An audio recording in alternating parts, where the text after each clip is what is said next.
If y'all don't know, at Waffle House, grill ops are ranked, and they have shirts based off their ranking. Right now, I'm wearing a Rockstar one. I've already cooked $1 million worth of profit for food, so I have $1 million shirt. I just got the $2 million shirt. If you haven't seen it, you ready for it? You ready for it? This TikTok proves that under capitalism, nobody gets paid the value of their labor. What? Look at that. Gold embroidered with a big 2 on it. Hold on. Look at that. That is snazzy right there. And I even got a little front pocket, a little frocket. You know what I'm saying? Hold up. Look at that. $2 million. I cooked $2 million worth of profit for this company. Hold on. You want to see for real though? These are lifetime grill op sales.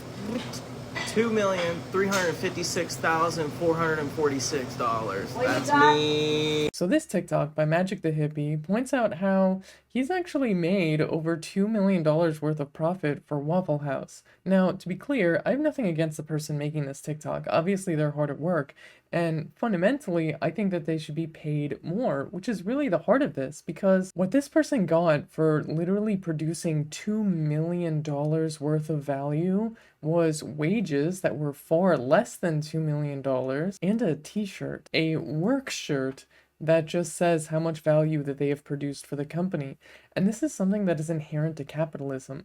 Under capitalism, fundamentally, you will never earn the value of your labor because that is what profits are. Profits, by definition, are extracted value from workers. It is the owners of the company simply getting money for owning the company and actively paying workers far less than what their work is actually worth. And this reality is made even worse by the fact that so many workers within the United States are paid so little that they can barely afford to survive. I mean, seriously, if you were working at minimum wage, it would take you about 69 years to get to $1 million of just earning. And while this person is probably paid a little bit higher than minimum wage, the reality is that producing $2 million worth of value is far higher than whatever wage he is actually getting. And that is really at the heart of the problem of capitalism, that it is fundamentally built on some individuals being incredibly wealthy and simply owning capital and getting paid for the sole reason of simply having access to capital, having more money than other people to start off with, and just by owning a company and not by doing any work of their own,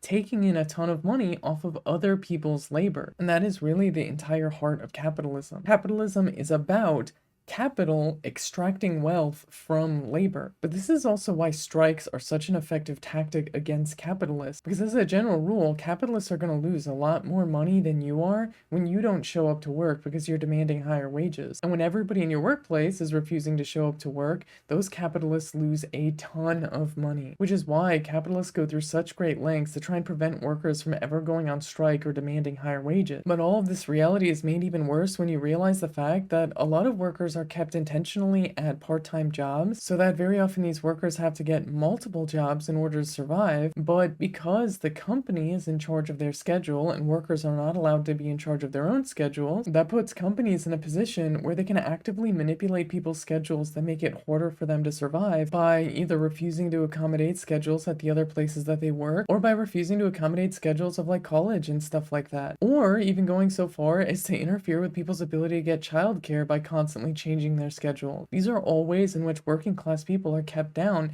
and their economic mobility is intentionally constrained by companies who willfully manipulate schedules for the sole purpose of preventing workers from improving their status in life. Quite literally, within the sphere of a workplace, under capitalism, workplaces are dictatorships, and they are dictatorships of the capitalists that own these workplaces. And so while we claim to live in a democratic society, and capitalism constantly claims to be all about freedom, the reality is the only people that are truly free under capitalism are capitalists. And this is fundamentally why people like Marx and Lenin predicted that capitalism would by its nature lead towards socialism, simply because as workers are increasingly exploited under our system, that more and more people would adopt a proletariat mindset and try to push for socialism. Quite literally, they would demand the full value of their labor. And as workers demand the full value of their labor, you come to a realization that the only true way for workers to get the full value of their labor is to democratize the workplace place, and to take something that is privately owned by private capital